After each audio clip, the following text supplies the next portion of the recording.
Okey,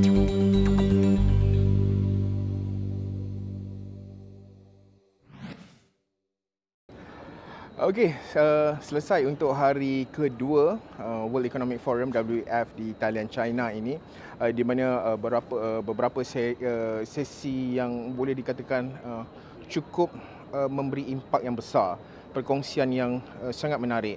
Dan selalunya saya bawa suara dan juga idea dalam kalangan mereka yang bergelar sebagai panel, ya, individu-individu yang hadir sebagai dalam kalangan profesor, dalam kalangan pemain industri. Tetapi kali ini saya nak bawa rangkuman untuk hari kedua ini adalah berkenaan dengan cerita berkait dengan peserta.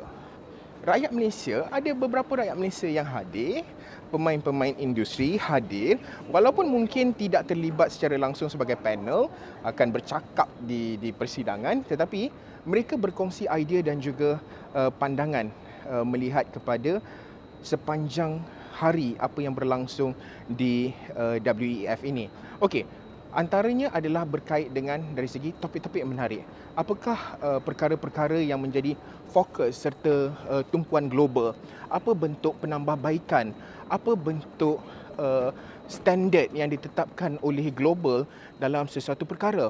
Dan kita dengarkan perkongsian beberapa individu berkait dengan usaha yang sedang dilakukan oleh global.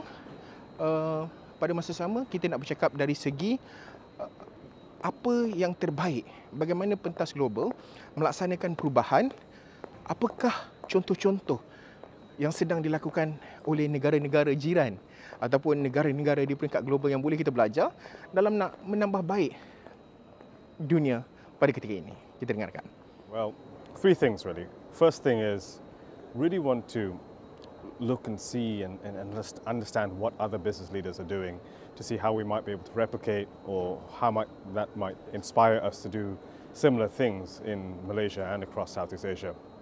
Second thing is to really hear from decision makers themselves about the way the world is going so that we can adapt and we can make sure that we adapt accordingly when we expand across Southeast Asia. And thirdly, really, it's just about making friends, right? And I think that's what the world needs now. A lot more connections, a lot more relationships, a lot more conversations. So that's what this forum is great for. ASEAN is way ahead of a lot of the world in kind of innovating in consumer payments, right? So we see the widespread adoption of QR, especially after COVID, when we developed this muscle memory of scanning, when we wanted to enter into physical locations, right? So that now everybody's using QR across Southeast Asia. One of the great things that has happened is all of these bilateral connections between countries. So now you can use the QR from a wallet in Malaysia to scan in Indonesia or in Singapore, Thailand.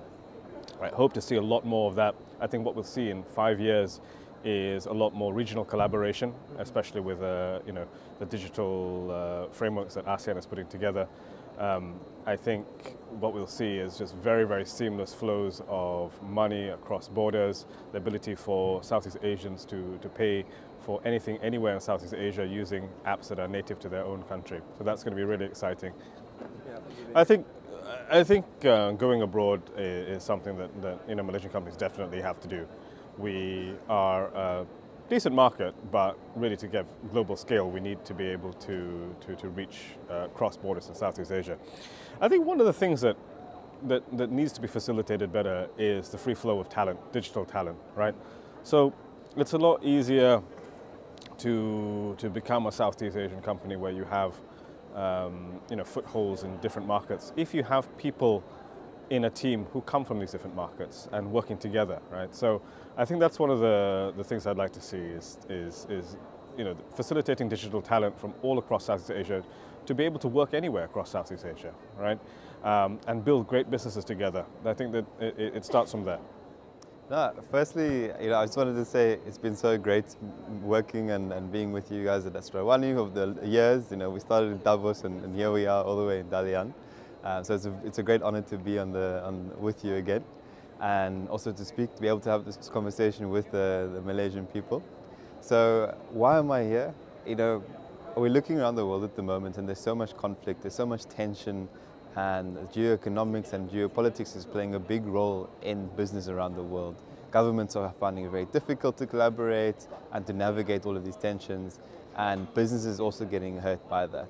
And that means that the person, the individual, the consumer in all of these economies, and the person who's living in the community, they're getting impacted by this, because it means that things are getting more expensive and they're not getting access to the things that they need, whether that's on the economic front or even on the climate front.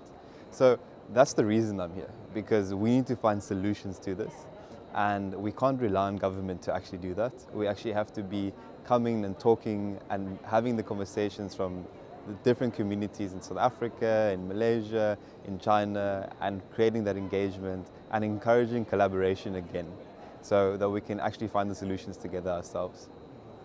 Yeah.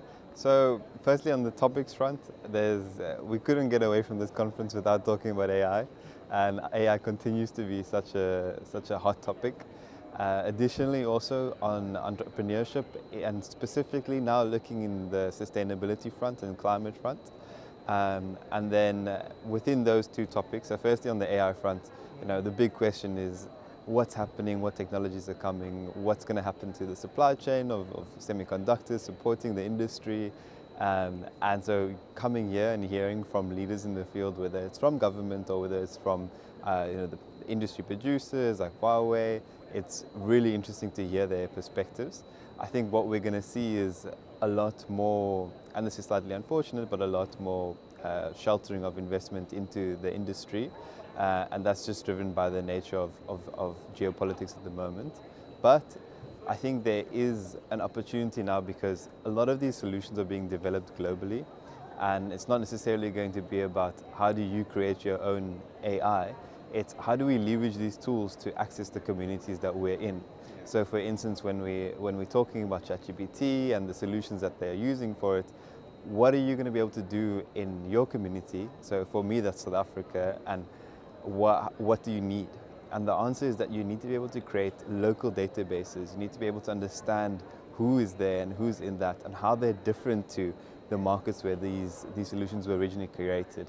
And that's how you're then going to be able to start addressing the problems in those communities with AI. Secondly, on the climate front, and this is very much related, of course, because there's a heavy AI involvement in climate and sustainability at the moment, but the big question is, how are we going to achieve our climate goals when it's a global problem, but we have so much fragmentation in the world at the moment? And in my opinion, the answer is to continue looking at global solutions that you can tailor locally. So, for instance, like let's take the aquaculture and oceans industry. We're seeing so many entrepreneurs now wanting to be able to get in there, building small-scale fisheries and hatcheries, and there's so much opportunity to learn from each other in that area, but there's so little dialogue. So one of the reasons also, being here is to also engage those communities and talk to them. And we're here in China, where they make up one of the largest chunks of aquaculture production, and Asia itself is 90% of the production of aquaculture. So when we're in South Africa, or if someone's in another community around the world, there's so much to learn from being here and engaging with the people who've been doing this for many, many years and have built up the expertise, so that they can help us and help local entrepreneurs in South Africa through these engagements. So those are two of the topics that I'm most excited to discuss. And then the wealth of people over here has been amazing to engage with, from the likes of hearing directly from Premier Li Shang, to additionally speaking with the different ministers, including from Malaysia as well. And so I really enjoyed those conversations. Okey, seperti yang saya nyatakan tadi, selesai sudah untuk hari kedua WEF di talian China ini, dan sudah tentu itu antara aspirasi dan juga pandangan mereka melihat apa yang telah pun berlangsung sepanjang 2 hari, dan masuk hari ketiga ini banyak lagi perkongsian menarik yang akan saya bawakan dari semasa ke semasa, dan juga apa yang dinyatakan di peringkat antarabangsa, amalan terbaik dan juga contoh-contoh, serta mungkin kalau kita melihat dari segi pengajaran, dari segi mungkin dalam bentuk reformasi ekonominya, dari segi perubahan iklim, banyak perkara yang boleh kita belajar dari WEF ini. Okey, sekian sahaja perkongsian untuk waktu ini, kandungan menarik untuk hari ketiga akan saya bawakan dari semasa ke semasa. Sekian sahaja untuk waktu ini. Saya Haris Ashraf Hasnan, lapor dari Thailand, China bersempena dengan World Economic Forum musim panas 2024.